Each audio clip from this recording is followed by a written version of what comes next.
Assalamualaikum warahmatullahi wabarakatuh. Perkenalkan nama saya Andriansah. Pada kesempatan kali ini saya akan mempresentasikan hasil rancangan komputer rakitan yang saya buat berdasarkan hasil studi kasus yang diberikan. Komputer ini dirancang untuk memenuhi kebutuhan sebuah instansi pendidikan yang akan menggunakannya untuk kegiatan pemrograman, pekerjaan perkantoran, multimedia ringan, dan pembelajaran online. Total biaya yang saya gunakan untuk rakitan ini adalah sekitar 10.302.000 sekian lah. Dan juga kita akan masuk ke komponen-komponennya. Dan yang pertama di sini ada prosesor. Prosesor adalah komponen pertama yang saya pilih adalah AMD Ryzen 5 5600G dengan harga sekitar 2 jutaan. Prosesor ini memiliki spesifikasi 6 core dan 12 thread ya dengan kecepatan hingga 4,4 GHz. Alasan saya memilih prosesor ini karena kebutuhan penggunaan lebih banyak digunakan untuk coding seperti Microsoft Office, browsing, dan pembelajaran online. Untuk kebutuhan tersebut, Ryzen 5 sudah sangat mencukupi. Dari sisi performa, prosesor ini mampu menjalankan banyak aplikasi sekaligus tanpa lag, karena memiliki jumlah core dan thread yang cukup banyak. Dari sisi harga juga cukup terjangkau dibandingkan prosesor lain yang performanya setara. Dan selain itu, prosesor ini sudah memiliki grafis bawaan Radeon VGA, sehingga saya tidak perlu lagi membeli VGA tambahan dan bisa menghemat anggaran. Untuk komponen yang kedua yaitu motherboard, selanjutnya saya memilih MSI A520M A Pro dengan sekitar harga di sini 800-an lah ya. 800-an. Motherboard ini menggunakan chipset A520 dengan soket AM4 yang cocok dengan Ryzen 5. Kegunaan motherboard adalah sebagai penghubung seluruh komponen komputer agar dapat bekerja bersama-sama. Alasan saya memilih motherboard ini karena dia sudah cukup mendukung dari RAM DDR4, SSD, NVMe, dan fitur-fitur yang cukup lengkap untuk kebutuhan pendidikan. Dari sisi harga juga cukup ekonomis, cocok untuk menyesuaikan budget yang tersedia. Kemudian di sini untuk RAM, saya menggunakan Kingston Fury Beast 16GB DDR4 3200 MHz dengan harga sekitaran 800-an juga. Juga RAM ini fungsinya sebagai tempat penyimpanan sementara ketika komputer menjalankan aplikasi. Saya memilih kapasitas 16GB karena saat ini tuh banyak sekali aplikasi yang membutuhkan memori yang cukup besar. Dengan RAM 16GB, pengguna dapat membuka Visual Code lah misalnya ya. Visual Code, browser, Microsoft, dan Zoom misalnya, secara bersamaan tanpa mengalami penurunan performa yang signifikan gitu. Selain itu, motherboard yang digunakan juga mendukung untuk RAM DDR4 sehingga keduanya kompatibel. Dan juga selanjutnya untuk SSD. SSD di sini saya menggunakan WD Blue SN580 1 TB dengan harga 1 jutaan. SSD ini memiliki kapasitas 1 TB dengan menggunakan teknologi NVMe yang jauh lebih cepat dibandingkan hard disk biasa. Kegunaannya adalah untuk menyimpan sistem operasi, aplikasi, dan seluruh data pengguna. Dan juga kenapa saya memilih SSD ini, karena kebutuhan pengguna kan cukup beragam, sehingga membutuhkan kapasitas penyimpanan yang besar. Dan juga dari sisi performa, SSD NVMe ini membuat proses booting Windows itu jadi lebih cepat. Misalnya kayak kita buka aplikasi, transfer data, atau yang lain-lainnya itu dia tuh jadi lebih cepat. Kemudian ada power supply.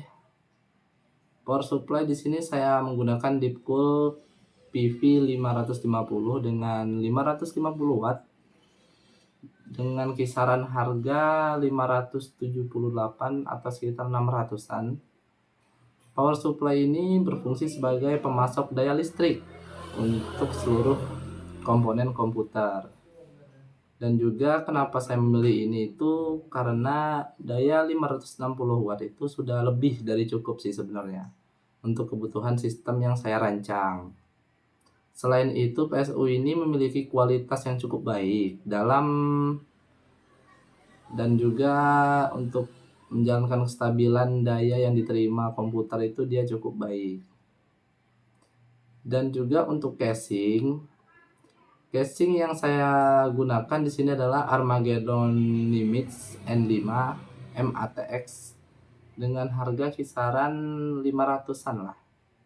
Kegunaan casing ini adalah untuk melindungi seluruh komputer. Misalnya dari debu, kayak misal ada benturan, itu bisa dilindungi. Selain itu juga casing ini memiliki sirkulasi udara yang cukup baik sehingga membantu menjaga suhu komponen tetap stabil.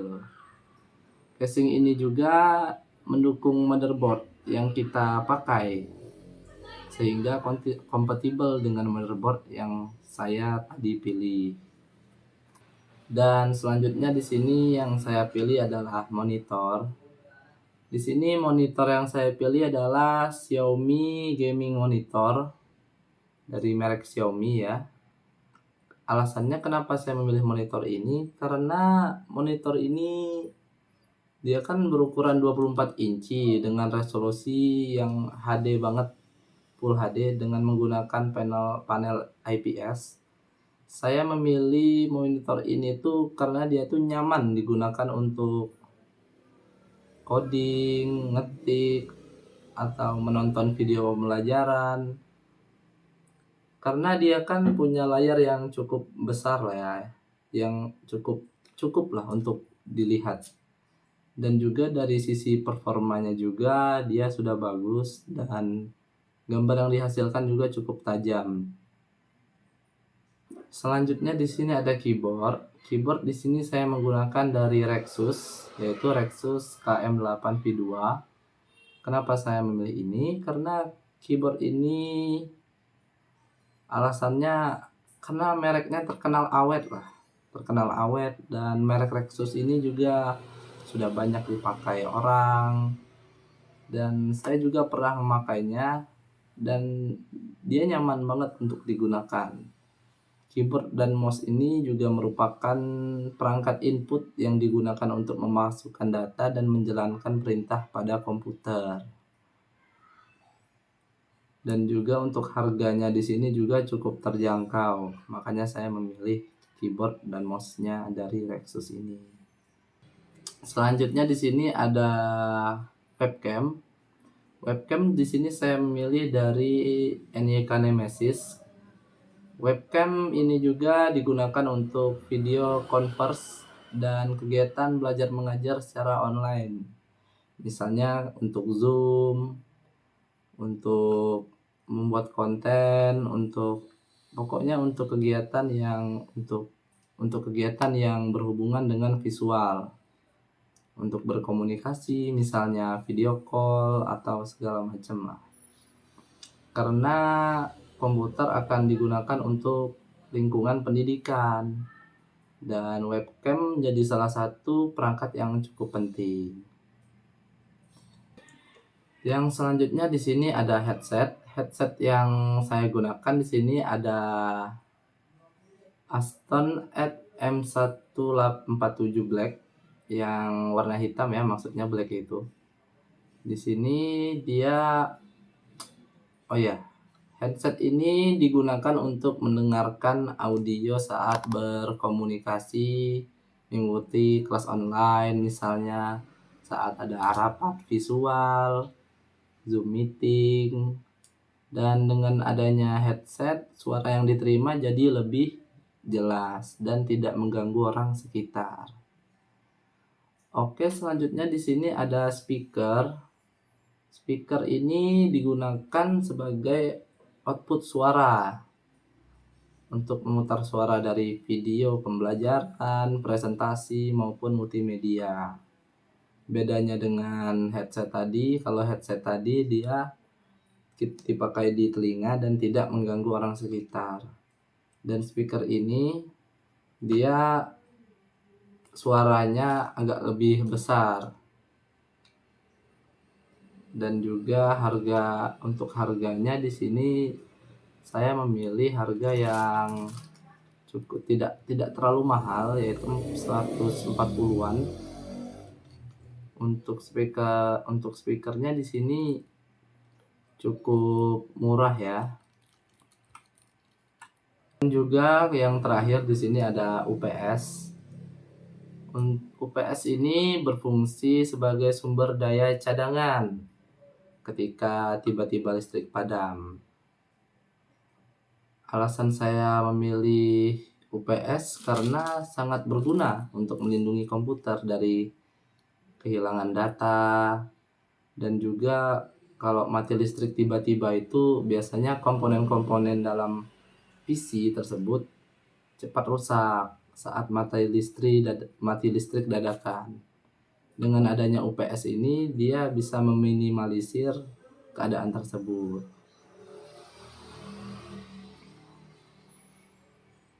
Sudah semua, dan semua komponen yang saya pakai di sini semuanya sudah kompatibel dengan motherboardnya, dengan casingnya, semuanya sudah kompatibel dari prosesor, RAM, SSD, power supply.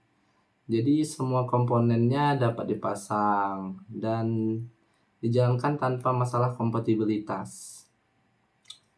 Dengan total biaya 10 jutaan, PC ini sudah siap digunakan.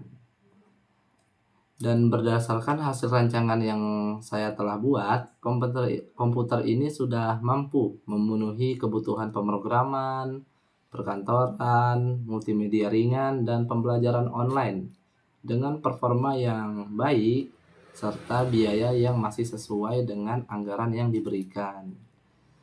Sekian presentasi dari saya. Terima kasih. Wassalamualaikum warahmatullahi wabarakatuh.